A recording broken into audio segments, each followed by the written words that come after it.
सब क्या हुआ, भागवत जी का पलड़ा तो जमीन को नहीं छोड़ा, लेकिन जितने वेद शास्त्र पुराण के पलड़े में था वो ऊपर उठता चला गया। अब तो इन लोगों को बड़ा आश्चर्य हो गया, ये क्या बात है। और जैसे ही 7 दिन में परीक्षित का मोक्ष देखा, पुरा धाता विस्मिता। आज ब्रह्मा जी को भी आश्चर्य हो गया, जो कि ब्रह्मा जी ने ही अपने 4 पुत्रों को प्रदान किया था, चतुश्लोकी भागवतम सनत कुमारों। लेकिन पुरा धाता विस्मिता, आज विधाता भी विस्मित हो गए। क्या देख करके कि परीक्षित का मोक्ष हो गया। इस तरह से महात्मा बताया गया है, वहां पर बता रहे हैं ब्रह्मावी बाबा, पठना श्रवणा, जो भागवत जी को पढ़ेगा अथवा श्रवण करेगा तो वैकुंठ फलदायकम, तो उनको फल क्या मिलेगा, वैकुंठ का। भगवान वैकुंठ के यहाँ आपकी सीट रिजर्व हो जाएगी, रिजर्वेशन नहीं करवाना होगा, अपने आप रिजर्व हो जाएगी। और इस देह को त्यागने के बाद भगवान के पार्षद आएंगे, उस विमान से लेकर के जाएंगे आपको वहां। और इस तरह से सौनक जी जब कथा सुन रहे थे तो उन्होंने पूछा कि महाराज बताइए, ये कथा सुना रहे हैं कि परीक्षित का मोक्ष हो गया, तो और किसी का हुआ है कि खाली परीक्षित का एक वर्णन ले रहे हैं। जैसे हम लोग भी तो कहते हैं भैया वो नहीं का लाभ हो रहा, हमारो तो हर लाभ हो। अगर कोई और इतिहास हो, कोई कहानी हो, तो कृपा करके हमको बताइए। अब सुखदेव जी के शिष्य सूत जी उनको कथा आरंभ करवाते हैं और कहते हैं भैया एक बार की बात है, एकदा ही विशालायाम चत्वारो ऋषयः मला। एक बार 4 ऋषि सनक सनंदन सनातन सनत कुमार, ये 4 भैया जो ब्रह्मा की प्रथम सृष्टि है, इनसे ब्रह्मा ने कहा सृष्टि करो, तो कहा हमके का गरज पड़ी भैया सृष्टि करे। कहने रहे जैसे मैंने तुमको पैदा किया वैसे तुम भी पैदा करो। तो ये उत्तर पूछ लिए इनसे, ये बताइए आपको किसने पैदा किया, तो कहा नारायण ने। कहा नारायण को किसने पैदा किया, कहा वो तो अजन्मा है। कहा जब वो अजन्मा है तो वो और आप मिलकर के सृष्टि करो, मुझको सृष्टि की आवश्यकता नहीं है, मैं तो हरि ही सर्वम एवं ही, हम सदैव भगवान का ही स्मरण करेंगे। इस तरह से आज सनक सनातन सनंदन सनत कुमार ये 4 भैया सत्संग करने के लिए देवलोक से मृत्युलोक पर आए, क्योंकि सत्संग मृत्युलोक के अलावा कहीं पर भी मिलना नहीं है।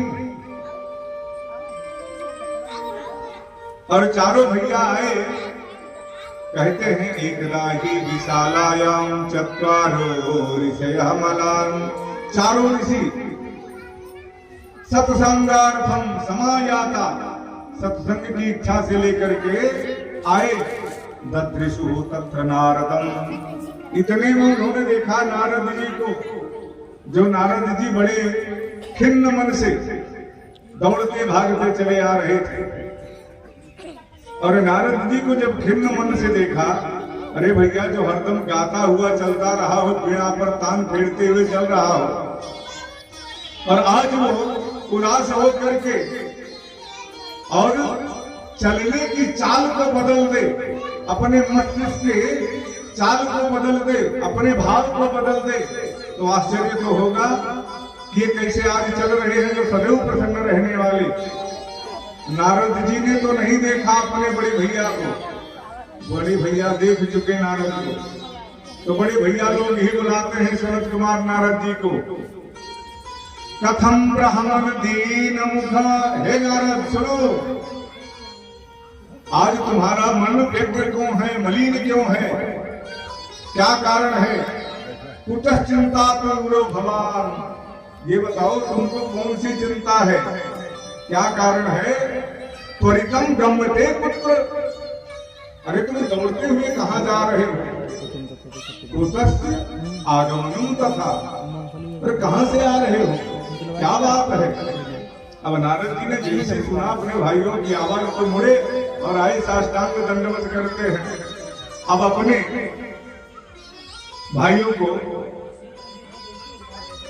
साष्टांग दंडवत करते हैं तो भाई लोग पुनः प्रश्न कर देते हैं, इदानीं शून्य चित्तोसी, अरे भैया आज तो आप ऐसे चल रहे हो जैसे किसी लालची व्यक्ति की पर्स गिर गई हो, वो ढूंढता फिर रहा हो, आपका क्या खो गया?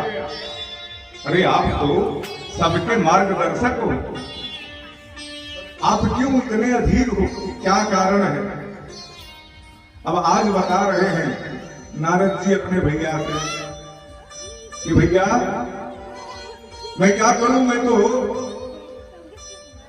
सारे ब्रह्मांडों में भ्रमण करता हूं, लेकिन आज मैं भ्रमण करते हुए जा रहा था, अहम तो पृथ्वी जाको, मैं पृथ्वी को बाद में पहुंचा, उसके पहले कहां गया? हरिक्षेत्रम कुरुक्षेत्रम, हरिक्षेत्र में चला गया, कुरुक्षेत्र में चला गया, श्रीरंगम सेतु बंधनम, श्रीरंगनाथ में गया, सेतु बंधन में गया, लेकिन क्या हुआ? एवं आदि सुतीर्थेषु, जिस भी तीर्थ में जाता हूं भ्रमण करने के लिए, तो वहां जो होना चाहिए वो नहीं है।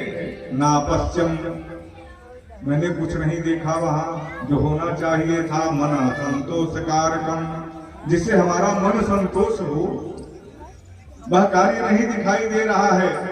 कलिना धर्म मित्रेण धारित बाधिना धुनः, कलिजुग हर जगह अपना पासा फैला चुका है और सारे लोग कलिजुग में कलुषित हो चुके हैं, पापक परायण हो चुके हैं, वहां बड़ी दुर्गति है। अरे कन्या क्रयणो लोभा, यहां तक कि अपनी कन्या को बेच दे रहे हैं लोग। बताइए, कन्या को लक्ष्मी माना जाता है। तो महाराज में बड़ा व्याकुल हुआ सारे तीर्थों से, मेरा मन व्यग्र हो गया। तो ठाकुर जी ने कहा था कि मैं वृंदावन में निवास करता हूँ, वृंदावनम परित्यज्य पादमेकं न गच्छति, मैं वृंदावन में निवास करता हूँ। तो मैं जब यहाँ से खिन्न हुआ तो मैंने सोचा चलो ठाकुर जी के धाम में चलता हूँ। मैं वृंदावन आ गया और ये वृंदावन में आया, वहां क्या देखता हूँ? वहां करुणी प्रभुता गे श्याल को बुद्धिदाय कहा, जिसके ही घर में वहां भी जा रहा हूं तो वहां क्या हो रहा है? करुणी प्रभुता गे श्याल को बुद्धिदाय कहा। पिता माता का कोई चलावा नहीं चल रहा है घर में। जो बहू रानी आई है, हाँ उन्हीं का चलावा चल रहा है। और अगर किसी का विवाह वगैरह करना होगा तो क्या होगा? श्याल को बुद्धिदाय कहा। जो लड़के का साला है, श्याल को बुद्धिदाय का, वही सबसे बड़ा बुद्धिमान माना जाता है। मामा जी आएंगे, वही विवाह तय करवाएंगे, लेना देना जो कुछ होगा सब मामा ही करेंगे। हाँ, मैंने ऐसा सुना है। अब इस तरह से मैं जा रहा था, तो मैं जाते जाते एक स्त्री को देखा कि जो रुदन कर रही थी। मैंने देखा वहां तो सोचा कि ये कौन है। तत्पश्चार्यं मया दृष्ट्वा श्रूयतां तन्मनीश्वरा। ए भैया, एक आश्चर्य को सुनिए। जैसे ही मैं वहां से आगे बढ़ा तो मैंने एक आश्चर्य देखा। एका तू तरुणी तप्त, एक तो नवीन यौवना वाली स्त्री, निखन्ना खिन्न मानसा, बैठ करके विलाप कर रही थी और उसके गोद में दो वृद्ध लेटे हुए थे। अब बताइए, अरे वृद्ध की गोद में अगर तरुणी लेटे तो ठीक है, लेकिन एक तरुणी की गोद में दो वृद्ध लेटे हुए, निखन्ना खिन्न मानसा, वो स्त्री जो है बड़ा ही रुदन कर रही है। तो मैं देखा तो सोचा कि चलूं, फिर सोचा कि वहां तो दो पुरुष हैं जहां हमको पुरुषों में जाना चाहिए, लेकिन वो अचेतावस्था में है, तो स्त्री के पास हमारा काम क्या है। इसलिए मैं वहां से मुड़ गया और जैसे ही मैं मुड़ा वैसे ही स्त्री हमारा नाम लेकर के बुलाती है, भो भो साधो क्षणम तिष्ठ। हे नारद बाबा, एक क्षण के लिए मेरी बात सुनो। मत चिंता मपनाशयः, मेरी चिंता को दूर करो। तो मैं अपने दिमाग को ठनकाया, मैंने सोचा है मुझे कौन बुला रहा है, तो मैं गया और जब वहां गया तो उनसे मैंने पूछा कि आप कौन हो, मुझे कैसे पहचानती हो आप। और इतने में वहां बहुत सी नारियां आकर के गमगीन अवस्था में बैठ गई। तो नारद जी ने कहा, काशी तुम, हे देवी तुम कौन हो। काविमौ, ये दोनों वृद्ध कौन है। चेमा, और ये पद्मलोचना, ये नारियां कौन है। बद देवी सविस्तारम, हमको विस्तार से बताओ।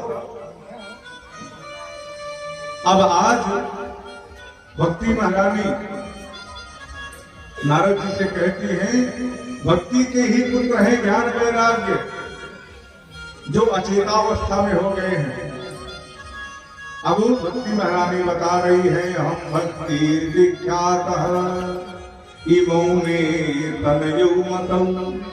हे नारद जी, अरे आप तो हमारे परमात्मा को ही सदैव जपते रहते हैं, तो क्या आपने मुझको कभी देखा नहीं। मैं तो आप में भी निवास करती हूँ। अहम भक्ति, मैं भक्ति हूँ, ऋतिख्यात, मैं विख्यात हूँ। इमौ में तनयौ मतौ, ये मेरे दो पुत्र हैं। भक्ति के पुत्र कौन है।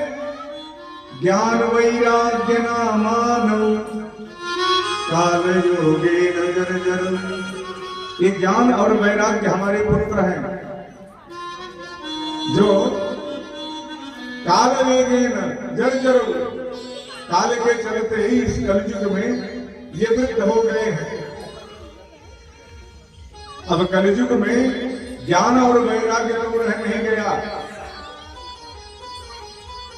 बहुत जगह नारद भी गए थे तो देखे, भैया ये आश्रम किसका है, बहुत बड़ा, जहां बहुत लड़के गुंजार कर रहे हैं, शोर कर रहे हैं, तो बताए भैया ये मौनी बाबा का है। तो मौनी बाबा के यहाँ शोर होता है।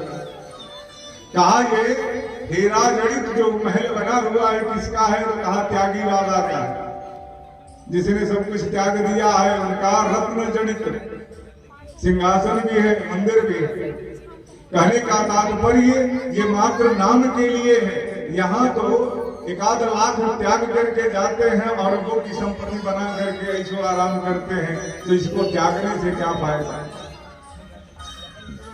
अब नारद जी बड़े सोच में पड़े, हाँ अब क्या करना है भैया बताओ। तो कहा नारद जी, आपकी गति तो सारे लोगों में है, कुछ भी करके मेरे बच्चे को स्वस्थ करो। अब नारद जी ने क्या किया, ज्ञान वैराग्य के कानों में जाकर के उपदेश देते हैं। उपदेश देने का तात्पर्य क्या है? करणांते मुखम संयोज्य, कान के पास मुंह ले जाकर के ज्ञान वैराग्य की कहते हैं, रे ज्ञान शीघ्र, रे वैराग्य शीघ्र, हे ज्ञान हे वैराग्य शीघ्र पुरुषताम, खड़े हो जाओ। नारद के कहने पर थोड़ा हिलते तो, आंखें मुलगुलाते, लेकिन फिर क्यों का क्यों? नारद बड़े सोच में पड़े हैं, मेरे कहने से भी ऐसा नहीं हुआ। तो नारद ने क्या किया? ज्ञान और वैराग्य को वेद वेदांग भूषिष्य, सारे वेद का पारायण कर डाला। वेद वेदांग, वेद के जो अंग है पुराण, घोषिष्य, गीता पाठैर मुहुर्मुहुः, गीता के पाठ को बार बार, जब गीता का पाठ करते तो इन लोगों की थोड़ी सी तंद्रा भंग होती, कुछ आंख खुलता, लेकिन फिर वही हाथ सो जाते। अब नारद बाबा के पास तो जितना जड़ी बूटी था सब पिला दिए, लेकिन कोई काम नहीं आया। अब नारद जी चिंता में हो गए, क्या करूं? तो भक्ति महारानी ने कहा कि अगर तुमने इनको सही नहीं किया तो हम विदेशम गम्यति, मैं विदेश में चली जाऊंगी। भक्ति कह रही है कि अगर मेरे दोनों पुत्र ये जागृत अवस्था में नहीं आए तो विदेशम गम्यता भया, मैं विदेश में चली जाऊंगी। अब नारद बाबा सोचे भक्ति चली जाएंगे तो हमारा देश क्या करेगा, इसलिए कुछ तो करना है। कहा ठीक है, तुम लोग रहो, हम अभी आते। और यही कहानी लेकर के जा रहे थे और तुरंत ही वहां सनकादिकों से एकदा ही विशालायाम चत्वारो ऋषयः, वहां पर भेंट हो गई। तो सनत कुमारों को आप बीती कथा सुनाई। तो सनत कुमारों ने कहा, भैया अरे काहे चिंता कर रहे हो, कोई दिक्कत नहीं है, कोई आपदा नहीं है, आप चिंता मत करिए, आपका सहज में काम पार हो जाएगा। कहा कैसे पार हो जाएगा? कहा आप नहीं जानते? कहा नहीं। कहा भैया यह तो आपने पढ़ा था, लेकिन आपको अभी भी ध्यान नहीं है। अरे पितामह से हम लोगों ने इसका पाठ किया था। कहा भैया हमको याद नहीं है। तो आज सनक सनातन सनंदन सनत कुमार ये भैया कहते हैं, माम चिंताम कुरु देवर से, हे देवर्षि नारद आप चिंता मत करो। क्यों? हर से चित्ते समावह, आप प्रसन्न हो जाओ, इस विषाद को दूर कर दो। उपायम सुख साध्योत्र, इसका उपाय तो बड़ा सरल है। वर्तते पूर्व में, वही पूर्व में ही ये हम लोगों को बताया जा चुका है। कहा भैया क्या बताया गया है? तब आज सनक सनातन सनंदन सनत कुमार ये कहते हैं, श्रीमद् भागवतालापः सतुगीतः सुकादिभिः। भैया क्या करना है? श्रीमद् भागवतालापः, श्रीमद् भागवत की कथा सुनाओ और शीघ्र ही हो जाएगा काम, तुरंत ही ज्ञान वैराग्य उठ जाएंगे। नारद जी ने कहा भैया ये बताओ, वेद वेदांग घोषिष्य गीता पाठैर मुहुर्मुहुः, हमने तो वेद वेदांग, वेद का अंग जो है वह भी सारा कुछ सुना डाला, लेकिन इनकी तंद्रा भंग नहीं हुई। अब क्या करो? और आप कह रहे हो भागवत जी का पारायण कर दो, तो भागवत जी तो उसी से निकले हैं, वेद ही से तो निकले हैं। तब आज कुमारों ने कहा भैया अच्छा एक चीज बताओ, आम का समय रहे तो आम के बगीचे में जाओगे और पेड़ के नीचे बैठ जाओगे, पका आम गिरेगा तो उसको उठा करके जब पाओगे तो बड़ा सुंदर लगेगा, बड़ा मीठा फल रहता है, क्योंकि फलों का राजा आम है। और मानो कि आम का समय व्यतीत हो गया और तब आप आम के बागीचे में जाओ और कहो भैया इसी पेड़वा से तो पका फल गिरता था, चलो आज इसकी टहनी पत्ता डाली चबा लेते हैं, तो क्या वो सुख मिलेगा, वह स्वाद मिलेगा? है तो इसी पेड़ से आम ना। तो आपने पेड़ और टहनियों को चबाने की बात नहीं, आपको फल खाने की आवश्यकता है। ये श्रीमद् भागवतम पुराण तिलकम, ये पुराणों का तिलक है। तिलक श्रेष्ठ, तिलक जो होता है श्रेष्ठ होता है क्योंकि वो ऊपर लगाया जाता है। और भागवत की कथा का वाचन करवाओ, आराम से प्रसन्नता आ जाएगी और दोनों लोग स्वस्थ हो जाएंगे। तो नारद जी ने कहा भैया अब ये बताओ हम आपसे बढ़िया वक्ता कहाँ ढूंढने जाएंगे, आप ही सुना दो। कहा कोई बात नहीं, हमें सुना देंगे, लेकिन यहाँ नहीं सुनाएंगे क्योंकि हम लोग तो बद्रीनाथ पर हैं, बद्रीनाथ बहुत ऊंचे पर है। तो कहा आप बीच की रास्ता देखिए, पहाड़ों से नीचे उतरिए, जो पठारी भाग है वहां पर हम लोग चल करके कथा कहेंगे।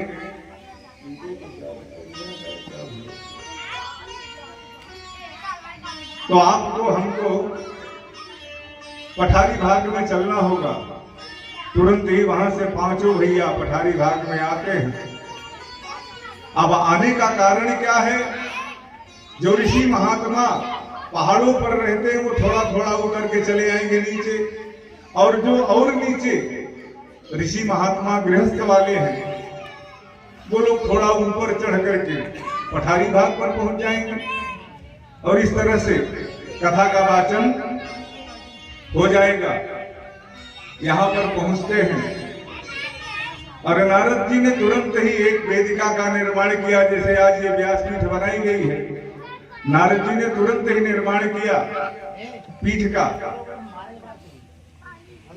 और यह समाचार तब तक जो पठारी पर रहते थे, जो नीचे रहते थे, सारे ऋषियों को भी पता चल गया। अब तो 5 भैया के अलावा और कौन कौन से ऋषि आ रहे हैं? भृगुर वशिष्ठ चवनस्य गौतम। भृगु जी आ गए, वशिष्ठ जी आ गए, चवन जी आ गए, गौतम जी आ गए, मेधा तिथिर देवर देवरात रामस तथा गाधिपुत्र। यानी जितने बड़े बड़े उस समय विद्वान थे, शास्त्रज्ञ थे, पुराणाचार्य थे, वो सारे लोग अपने अपने यहां से सहशिष्य पुत्राः, जो तो गृहस्थ आश्रम में थे, वो अपने पुत्रों और पत्नियों के साथ, और जो विरक्त महात्मा थे, ब्रह्मचारी वगैरह, वो अपने शिष्यों को लेकर के वहां पर प्रकट हो जाते हैं। और जैसे ही वहां प्रकट होते हैं तैसे ही वहां पर सनकादिक जो है वो मंच पर बैठ जाते हैं, एक भैया, और नारद जी के साथ और 3 भैया नीचे आ जाते हैं। समस्त ऋषिगण, जो पुत्र वाले हैं वो पुत्र, जो शिष्य वाले हैं वो शिष्य के साथ, पत्नी के साथ सहभागिता करते हुए, अरे जमावड़ा लग गया वहां तो 88,000 ऋषियों की संख्या पार हो गई। और अब आज जैसे ही प्रथम दिन की कथा समाप्त हुई वहां की, तो अंते मध्य उच्चरीह गोखाः, अंत में और प्रारंभ में, मध्य में भगवान के नाम का संकीर्तन होता है जोर जोर से। क्योंकि बहुत लोग होते हैं जिनको निद्रा आ जाती है तो उनको जगाने के लिए भी, बहुत लोगों को आलस्य लगने लगता है तो उनके लिए भी, और बीच बीच में भगवान का स्मरण कराया जाएगा तो जिनकी शरीर यहाँ है, मन और दिमाग कहीं और है, वो भी यहीं पर आ जाएंगे। इसलिए ऐसा कार्य किया जाता है।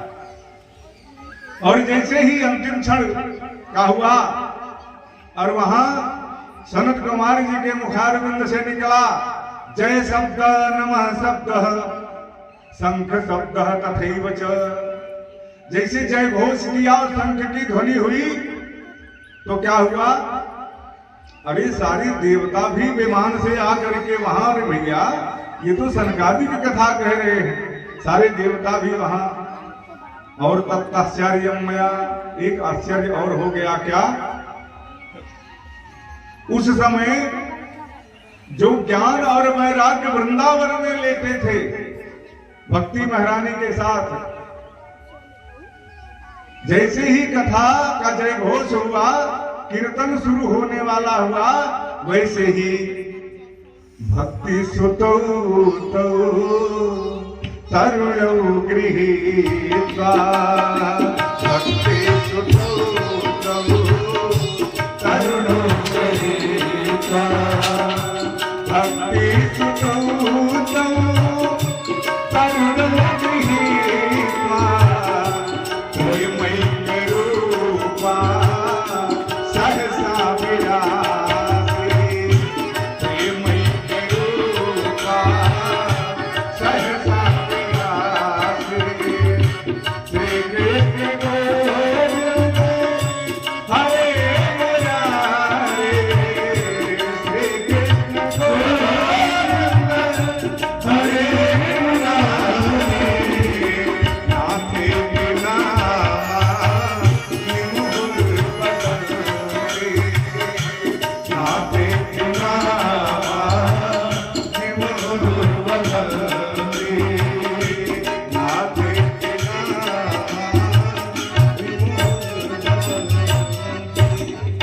भक्ति सुतौ तौ तरुणौ गृहीत्वा।